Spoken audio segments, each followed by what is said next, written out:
Na aula de hoje, nós iremos estudar sobre rebeliões e unificações na Europa, que ocorreram na Europa.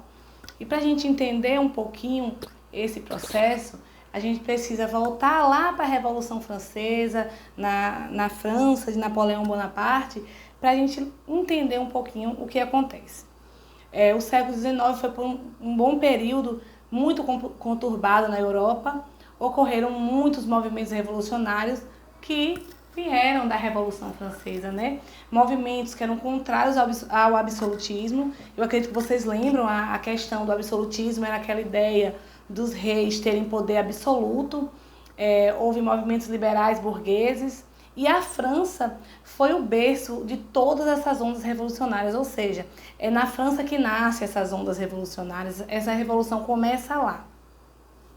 Essas ondas revolucionárias, gente, são uma reação às medidas do Congresso de Viena. Vamos só lembrar.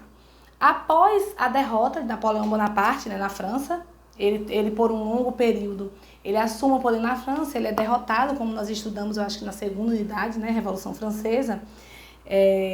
As monarquias que saíram vitoriosas, entre elas, que foram Áustria, Prússia, Rússia e Grã-Bretanha, elas se reúnem.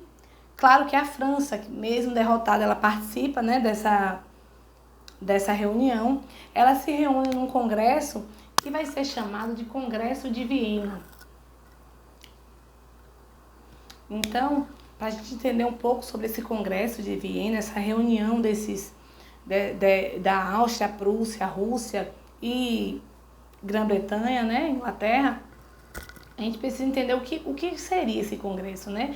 Ele marca a vitória do conservadorismo sob as forças da transformação. Isso quer dizer que toda aquela ideia de liberdade, igualdade, fraternidade que era pregado durante a Revolução Francesa. Quando a gente fala em liberdade, gente, quando a gente fala em liberdade, igualdade, fraternidade, seria liberdade para todos, igualdade, que as pessoas fossem iguais perante a lei, que tivessem todos os mesmos direitos. E esses ideais de liberdade, igualdade e fraternidade que foram pregados na Revolução Francesa, eles foram substituídos com o Congresso de Viena pelos princípios de fé, autoridade e tradição. Como eu disse, os 4 países participantes eram Áustria, Rússia, Prússia e Inglaterra, né, Grã-Bretanha, era o comitê dos 4, e os princípios que eles colocaram nesse congresso seria a ideia de legitimidade, ou seja, a legalidade dos direitos europeus. Os monarcas, os reis, gente, que haviam sido depostos durante a Revolução Francesa, eles retornariam aos seus tronos e ainda iria haver a restauração do absolutismo monárquico, ou seja, o rei, além de retornar para o trono, ele seria rei absoluto, não haveria mais, o povo não teria mais direitos, não havia mais a ideia de liberdade para poder lutar por seus direitos, para a liberdade de expressão. Então, a gente percebe que esse Congresso de Viena só veio para fazer com que que a França retornasse ao passado, vivesse como era antes da Revolução Francesa, não é isso? Vocês podem perceber que no livro de vocês há esse termo restauração em negrito, e eles deixam bem claro que o período que sucedeu o Congresso de Viena ficou conhecido como restauração, ou seja, tudo retornaria a ser como era antes, como eu já disse, né, antes da Revolução Francesa. Na França mesmo, só como exemplo, o rei Luís XVIII, ele volta ao trono, ele tem direito a voltar ao trono. Em outros países também, outros reis voltaram ao poder, por isso que foi dado esse nome, esse período de restauração.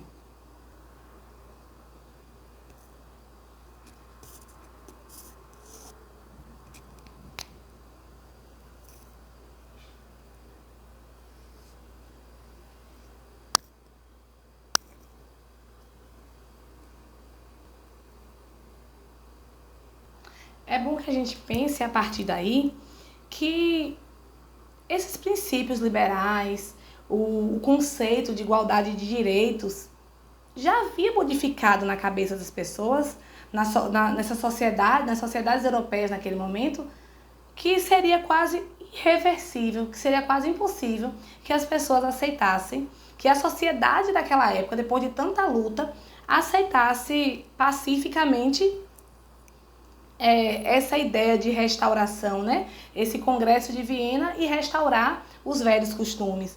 Então, tanto para os grupos mais pobres, para a classe média e para a burguesia, ia ser muito difícil aceitar uma sociedade com base no poder divino dos reis e nos privilégios da nobreza. Quando a gente fala, gente, tanto que aqui, ó, no slide você vê o nome, né, princípios de fé. A ideia que os reis implantavam na cabeça das pessoas naquela época, antes da Revolução Francesa, claro, era que havia um poder divino, que o rei tinha poder por ser rei. Só por ele ser rei, ele tinha um poder de Deus. Era como se o rei fosse o representante de Deus aqui na Terra. Só que as pessoas já haviam mudado a cabeça. Então, é daí que vai surgir esses movimentos revolucionários.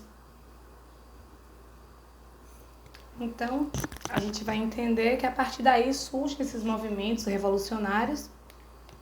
E, como eu disse, as pessoas não estavam dispostas, a sociedade da época já não estava mais disposta a aceitar, não estava mais disposta a aceitar essa situação.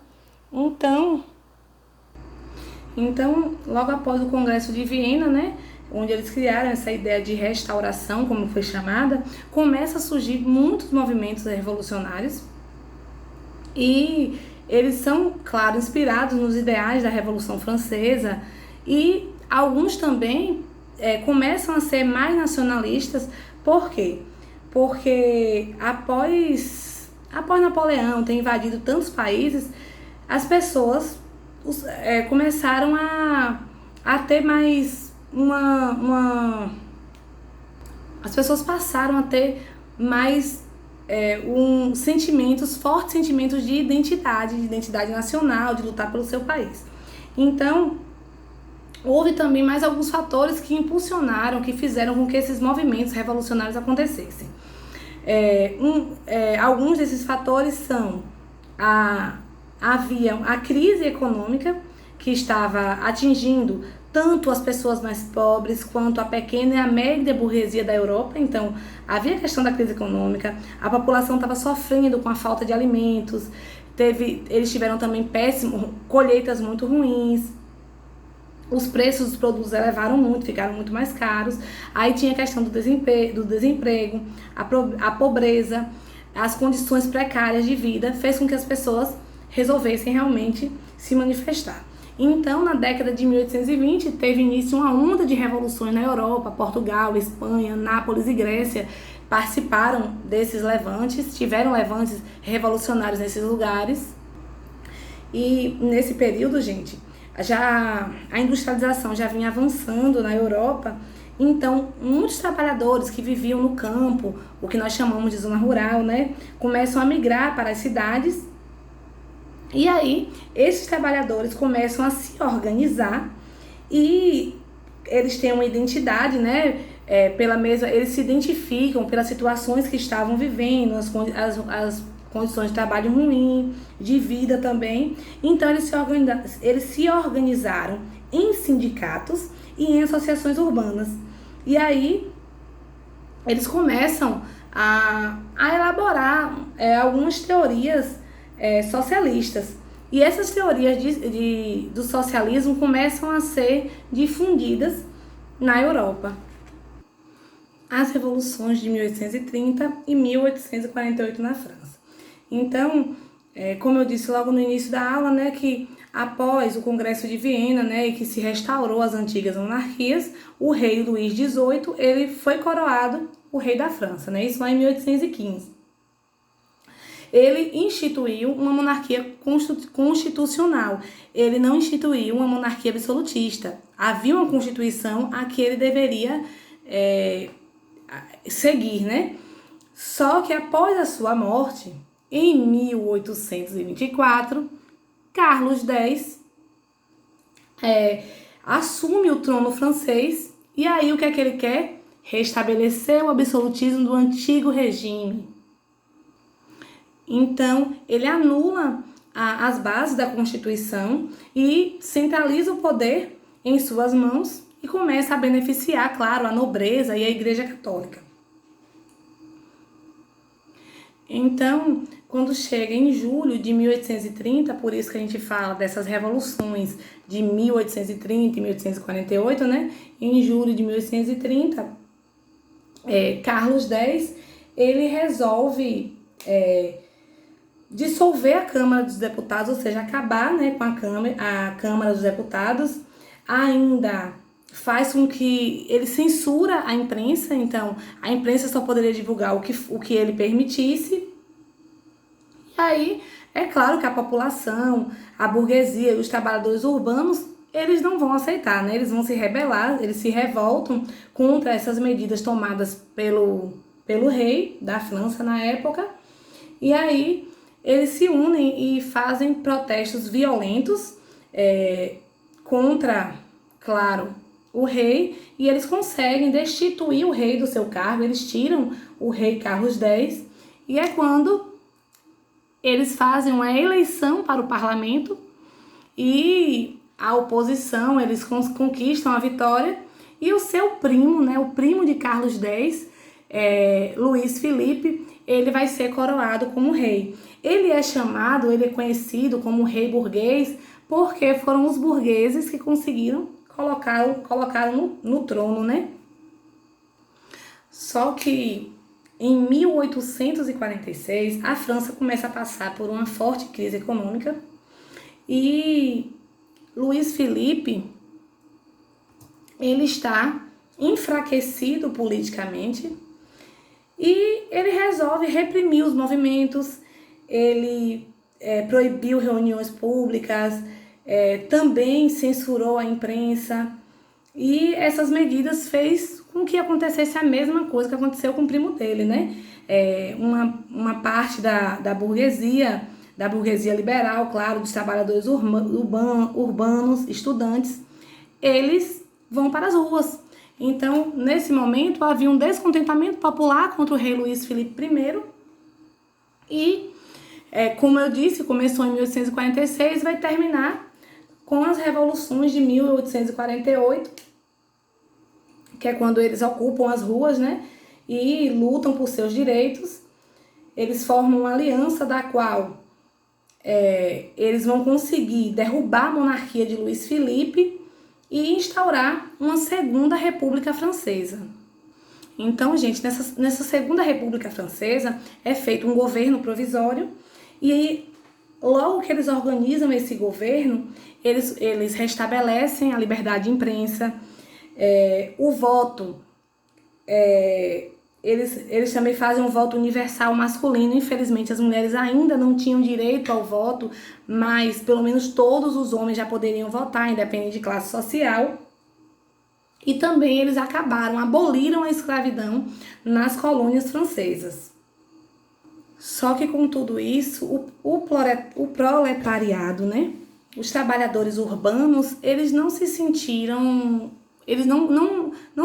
valorizados. Acabou não acontecendo para eles muitas mudanças. Então eles seguem pedindo mudanças, se mobilizando, e algum tempo depois, alguns meses depois, ainda no ano de 1848, os trabalhadores eles voltam às ruas em grandes manifestações e eles são reprimidos pelo governo com violência.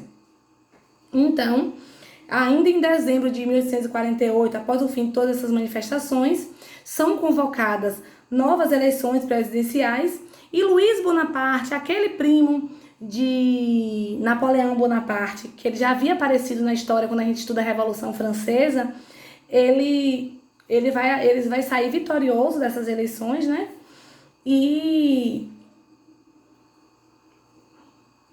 se torna, né, o governador da França, a pessoa mais importante na França. Só que anos depois, ele vai promover um golpe de Estado e ele vai se tornar o imperador da França.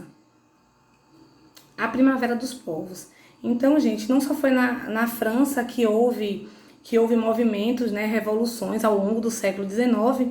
Então, ainda durante 1848, ocorreram outras revoltas populares em várias partes do continente europeu, né, da Europa, e esse conjunto de movimentos, eu utilizei o termo sincrônicos, que acontecem no mesmo momento, em lugares diferentes, eles não tinham uma articulação direta, esse conjunto de movimentos que aconteceu em várias partes da Europa ficou conhecido como Primavera dos Povos.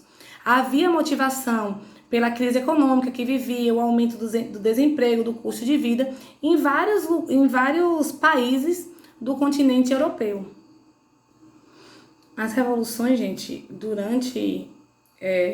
as revoluções que ocorreram durante esse período, elas tiveram várias motivações, né, diferentes, mas tanto liberais como socialistas, mais ainda nacionalistas. Naquele momento, haviam muitos países da Europa que já tinham uma forte identidade nacional, e muitos desses movimentos que aconteceram foram com essa identidade, com esse sentimento de identidade nacional. A Primavera dos Povos também teve uma importância histórica muito significativa, pois foi através dela que houve uma derrubada dos últimos resquícios do absolutismo monárquico. Eu quero que vocês não esqueçam, gente, o que é absolutismo monárquico. É quando o rei tem poder absoluto, não há uma lei, não há uma constituição que ele tenha que seguir. Ele segue apenas a cabeça dele. Então, é por isso que a Primavera dos Portos tem essa significação histórica, exatamente porque ela consegue derrubar os últimos resquícios do absolutismo monárquico e também consolida essas conquistas burguesas do período, né? Então, vamos entender como vai se dar a unificação italiana. Então, lá no início do século XIX, a Península Itálica estava dividida politicamente. E já haviam grupos que já discutiam como unificar a Itália, né? Deixar claro também que essas regiões divididas da Itália, elas eram regiões autônomas, elas tinham uma monarquia absolutista. Então, desses grupos que já falavam, já conversavam sobre essa unificação, tiveram dois grupos de destaque, que foram os carbonários. Eles lutavam pela libertação das regiões que estavam sob o domínio austro-húngaro, e também eles queriam a unificação italiana. Os principais líderes desse movimento é Giuseppe Mazzini, Camillo Benso Cavour e Giuseppe Garibaldi. Giuseppe Garibaldi, gente, ele tem uma história aqui no Brasil. Ele participou da Farroupilha, ou Guerra dos Farrapos, Revolução Farroupilha.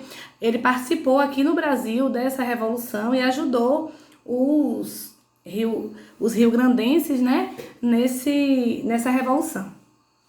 Que nós estudamos agora, vocês fizeram testes sobre isso, nós estudamos há pouco tempo sobre isso. E o outro grupo é a Jovem Itália. Esse outro grupo vai ser fundado também por Giuseppe Mazzini, né? E porque o outro não vai durar muito tempo, os carbonários. Então, Giuseppe Mazzini, ele funda a Jovem Itália. É um grupo que contava com pessoas da média e da pequena burguesia, e eles lutavam por uma república. Eles queriam eles lutavam por uma liberdade, por direito do voto. Era essa a ideia dessa Jovem Itália. Então, gente, Camillo Benso Cavour, ou Cavour, como ele era conhecido, ele era o primeiro-ministro do reino de Piemonte-Sardenha, e ele consegue promover alianças militares com outros países para tentar enfraquecer a Áustria. Vamos lembrar que a Áustria é aquele país que fez parte dos 4 grandes, né, que fizeram o Congresso de Viena. E aí, Cavour, ele consegue anexar a Toscana, Parma, Módena e parte dos estados pontifícios à Itália, o que fez com que as pessoas alimentassem a esperança de unificar toda a Itália, né?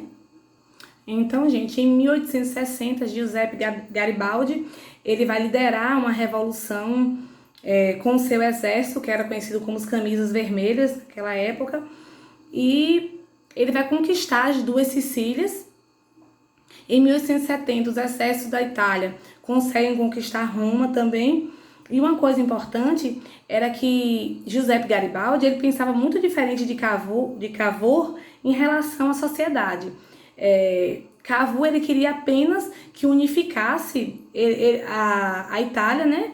Que a Itália fosse unificada, mas não queria, ele não lutava por reformas sociais.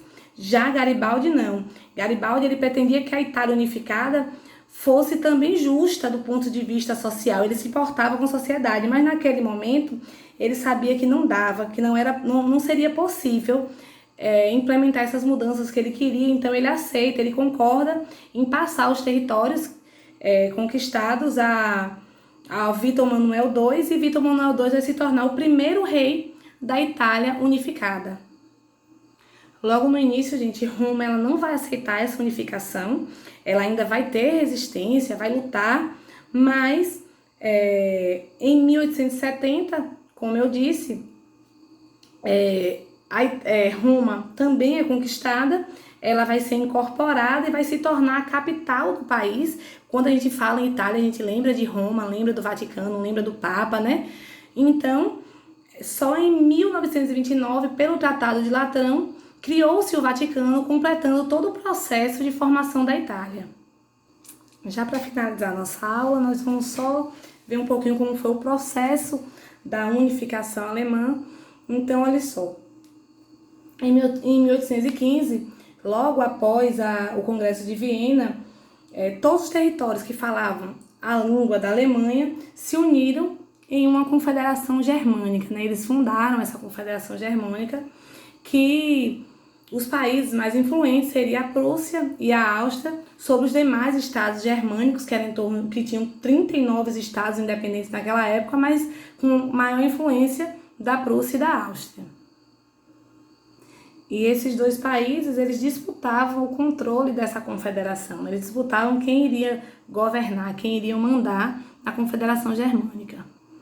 Então, em 1834, a Prússia ela institui os Zollverein, que era uma alfândega, né, entre esses estados. Essa união aduaneira seria uma alfândega, onde iria possibilitar aos participantes, né, aos integrantes, uma significativa expansão econômica. Só que a Prússia, ela deixa de fora a Áustria. Então, essa medida, a Zollverein, ela fortalece a Prússia, ela vai crescer como potência da região, e os estados germânicos que estavam participando, né, dessa Zollverein também se desenvolveram e fez com que isso apoiasse a unificação. Esse seria o primeiro passo para a unificação alemã. Então, em 1866, Otto von Bismarck, né, que era o primeiro-ministro da Prússia, ele faz uma aliança entre Prússia, Itália e alguns estados alemães do norte contra o Império Austro-Húngaro. Eles ganham, saem vitoriosos, e eles fazem com que essas áreas do Império Austro-Húngaro sejam incorporadas à Confederação Germânica, que se tornará Confederação Germânica do Norte. De 1870 a 1871 vai acontecer a Guerra Franco-Prussiana, porque eles queriam mesmo a unificação, né? Então, nessa guerra, eles lutarão contra a França, que não aceita naquele momento a criação de um Estado alemão, porque era muito próximo também das suas fronteiras, né? das fronteiras francesas. A França sairá derrotada, né?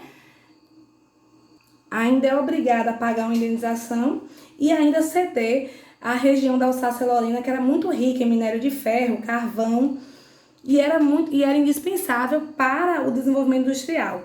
Então, em 1871, acontece a unificação alemã após a vitória contra a França.